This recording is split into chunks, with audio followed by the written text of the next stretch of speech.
Halo Mbak Tara. Iya, halo Bu Rizky. Mbak Tara, gimana nih? Katanya hari ini ujian ya? Ceritain dong. Oke, jadi hari ini saya ujian munakosah di kampus 2. Berjalan cukup tegang, Bu. Deg-degan ya? Oke, Bu, deg-degan. Gimana deg-degannya itu? Kenapa kok deg-degan Mbak Tara? Deg-degannya takut tidak bisa menjawab sesuai dengan pertanyaan penguji, Bu. Tapi kan Mbak Tara ini katanya jadi lulusan pertama. Gimana nih Mbak?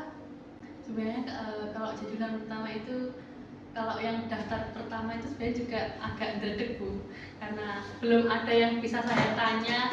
Maksudnya ini cari apa, arahnya kemana, jujur saya juga bingung, Bu, karena belum ada yang bisa memberitahu saya arahnya kemana, Bu. Oke, Mbak Tara mungkin bisa bagi tips dan trik kok bisa sih lulus secepat ini gitu, terus jadi yang pertama di antara teman-teman yang lain. Mungkin kalau tips dan triknya apa ya, Bu? Mungkin kalau dari semester awal mungkin cari-cari di perpustakaan referensi penelitian-penelitian apa yang mungkin belum ada di fakultas tarbiyah.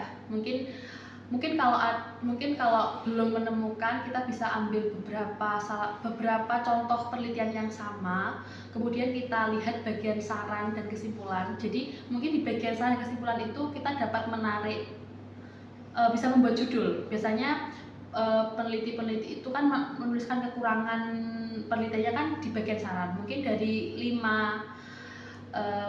penelitian yang hampir sama, kita dapat menemukan sesuatu yang baru dari saran yang disampaikan oleh peneliti. Mungkin begitu aja sih, Bu. Kalau dari Bu Rosita, apakah benar yang dibilang Mbak Tara tadi, kalau ternyata pakai artikel tuh lebih mudah, lebih cepat, nggak perlu bimbingan, waktunya singkat, nggak seperti skripsi? Memang seperti itu kah?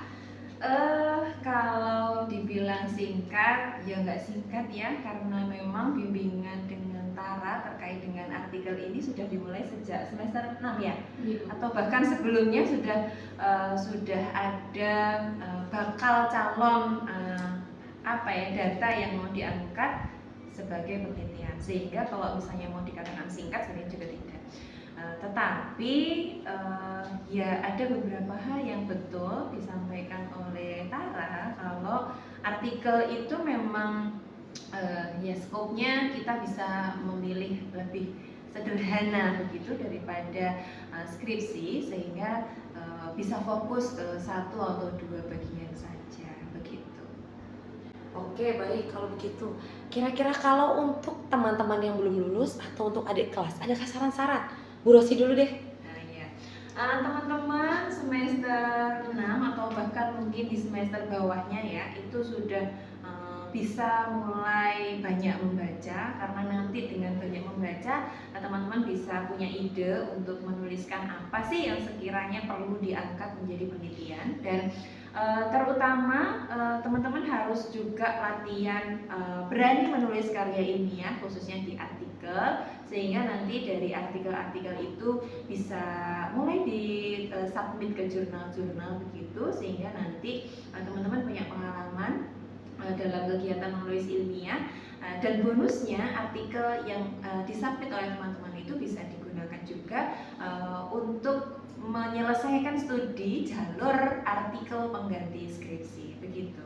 Jadi semangat ya, tetap latihan menulis teman-teman yang masih semester 2, 4, 6 khususnya, itu teman-teman harus sudah mulai banyak membaca dan menulis sebuah karya ilmiah khususnya di artikel, sehingga itu nanti bisa digunakan untuk lulus jalur artikel begitu.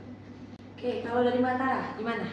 Kalau menurut saya jawabannya hampir sama dengan jawaban Farida. Mungkin kalau untuk artikel mungkin teman-teman semester 6, 4, dan 2 mungkin kalau mau menggunakan artikel, mungkin kalian bisa fokus apa yang ingin kalian teliti, dan mungkin kalian bisa mencari referensi-referensi apa saja, atau artikel apa sih yang belum ada dengan apa yang saya minati. Mungkin seperti itu. Oke, terima kasih Mbak Tara. Sekali lagi selamat ya.